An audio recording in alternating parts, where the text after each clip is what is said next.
Kesaksian asisten rumah tangga Ferdy Sambo Sartini dibacakan oleh jaksa penuntut umum karena tidak bisa hadir di persidangan.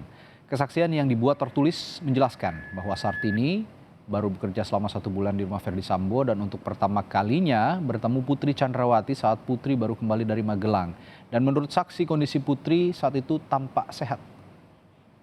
Saya mengetahui ibu datang dari Magelang, namun saya tidak melihat langsung ibu Putri Chandrawati.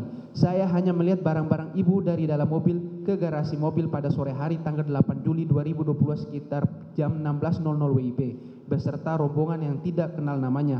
Dan dilanjutkan adanya pemeriksaan PCR pada saat itu. Saya sedang berada di dapur untuk menyapu dan mencuci piring hingga keesokan harinya pada tanggal 9 Juli 2022 sekitar jam 08.00 WIB saya bertemu dengan Ibu Putri Chandrawati.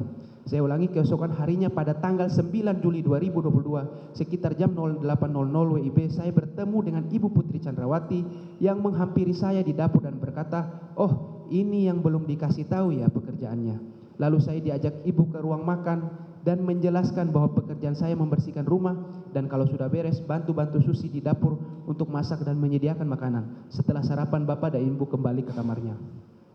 Bahwa pada saat Ibu Putri Chandrawati sarapan pagi di tanggal 9 Juli 2022 sekitar jam 08.00 WIB yang saya ketahui menggunakan pakaian kaos warna hitam lengan pendek dan celana panjang bahan warna hitam. Bahwa dapat saya jelaskan kondisi dan keadaan Ibu Putri Chandrawati pada tanggal 9 Juli 2022 sekitar jam 08.00 WIB pada saat sarapan pagi dalam kondisi baik-baik saja karena sempat menjelaskan pekerjaan saya menjadi ART di rumah tersebut.